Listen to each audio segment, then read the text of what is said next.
बात करते हैं एम्बिशन नंबर 3 के बारे में। इनको मैं कहता हूं प्यार से सोशल बटरफ्लाई। पार्टी की जान होते हैं, यारों के यार होते हैं, गजब के एंटरटेनर होते हैं। ये जब आ जाते हैं ना महफिल में तो लोग हंसेंगे ही हंसेंगे, चाहे इनके ऊपर हंसे या इनकी किसी बात के ऊपर हंसे, ये पार्टी चामर आपको मिल ही जाते हैं। तो अगर आपका नंबर 3 है तो आप ये तो क्वालिटी है, इसके साथ साथ एडेप्टेबिलिटी का जो नेचर आपके अंदर आता है ये सबसे ज्यादा खास है। आप किसी भी ग्रुप में ऐसे जलप होते हैं जैसे उनको सालों से आप जानते हैं। इवन आप ना अपने व्यवहार, अपने बात करने का तरीका और अपने टोन को भी लोगों और ग्रुप्स के हिसाब से बिल्कुल चेंज कर देते हैं। करेजियस होते हैं, हैंडल करते हैं। ये साइलेंट वर्कर होते हैं, साइलेंट नॉलेज बहुत होती है इनको, यानी कि ये अपने ऊपर जो काम है ना ये बहुत साइलेंटली करते हैं और कई बार अपनी बातें बताते भी नहीं अपने क्लोजेस्ट फ्रेंड को। जब काम हो जाता है या कुछ हो जाता है तब जाकर ये बताने में बिलीव करते नहीं तो इनको लगता है नजर लग जाएगी, पहले काम हो जाए, क्यों बड़ी बड़ी हाथों सबके सामने।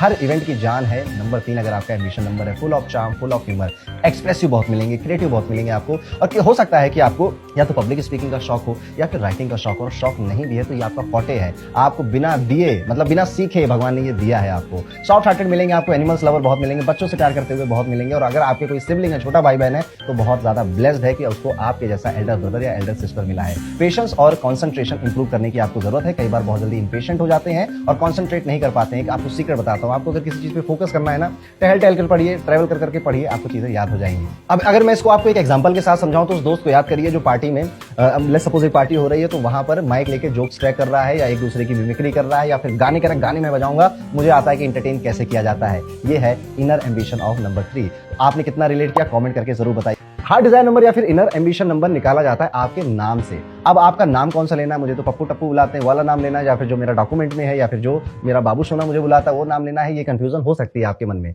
तो आपको यहाँ पर वही नाम लेना है जो कि आपके डॉक्यूमेंट्स में लिखा हुआ है। आपकी शादी हो गई पर आपने डॉक्यूमेंट्स में नेम चेंज नहीं कराया तो आप वही लीजिए जो डॉक्यूमेंट में लिखा हुआ है। इसी के साथ साथ एक थोड़ा सा कैच है, कई सारे इंडियन स्टेट ऐसे होते हैं जिसमें लोग अपने नाम के बीच में फादर का या ग्रैंडफादर का नाम लगा लेते हैं। अगर ऐसा है आपके डॉक्यूमेंट में तो उसको आप हटा दीजिएगा। फॉर एग्जाम्पल अगर किसी का नाम है रोहित हर्ष भाई पटेल, हर्ष भाई पिताजी का नाम था तो इसको हटा देंगे, बस रोहित पटेल आप लेंगे।